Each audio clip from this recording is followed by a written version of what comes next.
Halo, saya Sylvia Sipandur-Padilla. Di sini saya akan melanjutkan pembahasan yang sebelumnya telah dibahas oleh Alia Hasna mengenai skill dalam mata kuliah Advanced Listening. Di sini saya akan membahas dari skill 15 sampai skill 27. Yang pertama skill 15 yaitu listen for unsure condition dalam TOEFL listening. Skill ini berfokus pada kemampuan untuk memahami kalimat pengandaian yang bertentangan dengan kenyataan atau unsure condition. Yang pertama yang harus kita lakukan adalah memahami struktur kalimat pengandaian.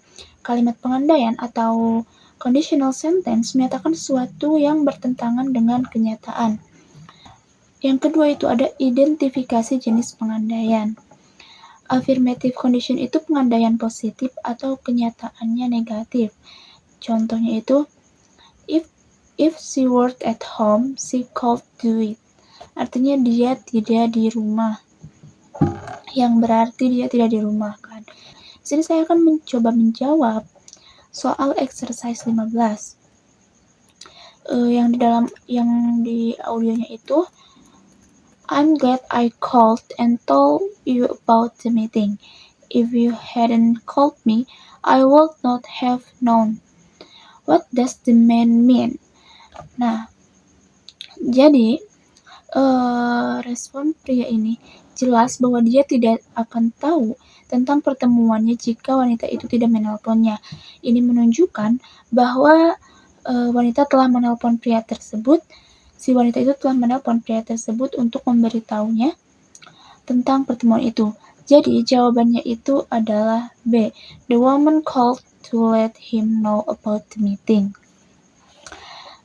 Selanjutnya yang nomor 2 ada audionya itu yaitu I always seem to get stopped by the police. If you drove more slowly, the police would not stop you. So of what a woman mean. Nah, jadi karena kondisi ini menunjukkan bahwa pria ini sering dihentikan oleh polisi karena dia tidak mengemudi perlahan. Kenyataannya adalah jadi dia itu mengemudi terlalu cepat sehingga sering dihentikan oleh polisi. Maka jawaban yang tepat adalah A. The man often drives too quickly. Oke, yang kedua adalah skill 16. Listen for 2 and 3 part verb dalam TOEFL listening. Skill ini berfokus pada kemampuan memahami frasa kerja atau phrasal verb yang terdiri dari kata kerja dan satu atau lebih partikel seperti of, up, atau on. Partikel ini dapat mengubah arti kata kerja secara idiomatik sehingga sering membingungkan. Nah, cara pengerjaan skill ini, yang pertama itu pahami konsep 2 and 3 part verb. 2 part verb itu adalah gabungan kata kerja ditambah satu partikel. Contohnya kayak call off sama dengan membatalkan.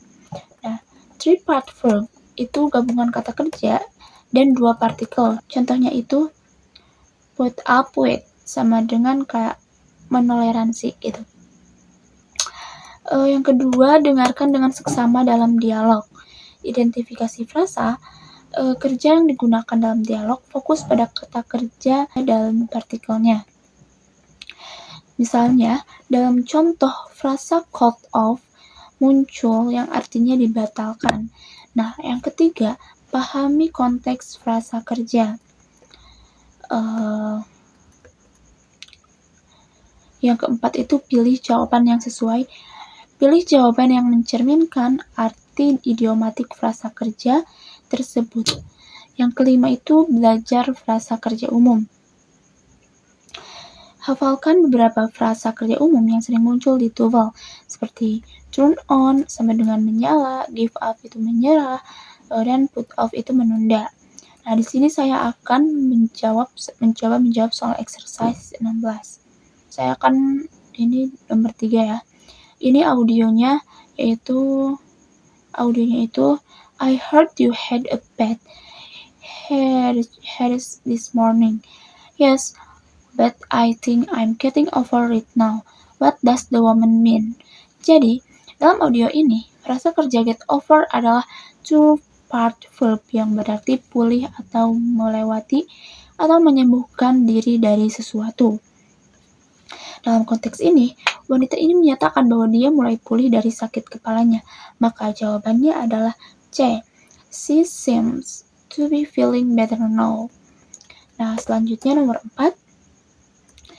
Audionya itu berisi, I'd like to stop smoking, but it's really hard for me.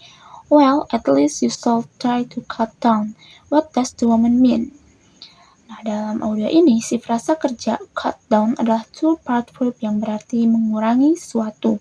Dalam hal ini yaitu merokok. Si wanita ini menyarankan agar si pria itu setidaknya mencoba untuk mengurangi jumlah rokok yang ia konsumsi. Maka jawabannya adalah B. The man should decrease the number of cigarettes he smokes. Oke, selanjutnya skill 17. Listen for idiom. Skill ini mengejarkan bagaimana memahami dan mendengarkan idiom dalam percakapan. Idiom adalah khusus yang digunakan dalam bahasa ungkapan khusus yang digunakan dalam sehari-hari yang memiliki makna yang tidak bisa diterjemahkan secara harfiah. Idiom ini biasanya menggambarkan suatu situasi tertentu, tapi bisa digunakan dalam berbagai konteks yang berbeda. Dalam latihan, kita akan mendengarkan percakapan yang menggunakan idiom, dan tugas kita adalah mencari arti sebenarnya dari ungkapan tersebut, bukan berdasarkan kata-katanya secara langsung. Dalam contoh soal ada ungkapan burning the candle at both ends. Secara harfiah, ini berarti membakar lilin di kedua ujungnya, yang terdengar aneh dan tidak ada hubungannya dengan pekerjaan yang dilakukan Tom. Namun, idiom ini sebenarnya berarti bahwa Tom terlalu sibuk dan mencoba melakukan terlalu banyak hal sekaligus seperti halnya lilin yang terbakar dari kedua ujungnya.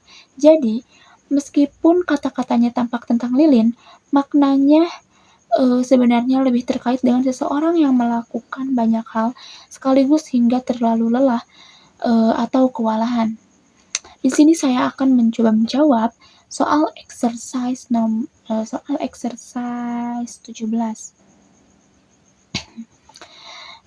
Di sini saya akan menjawab nomor 1. Dalam audionya itu terdapat idiom yang better late than never, berarti lebih baik terlambat daripada tidak sama sekali. Nah, dalam hal ini, si wanita itu mengatakan bahwa meskipun pria terlambat, lebih baik dia datang daripada tidak sama sekali. Jadi, jawabannya itu adalah D. It's good that the man went to class on time or not. Selanjutnya nomor 6.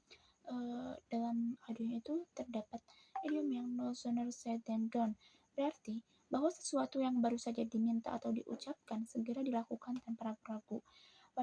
Si wanita itu akan segera melakukan permintaan tersebut tanpa menunda-nunda. Jadi jawabannya itu adalah A. Shall do it immediately.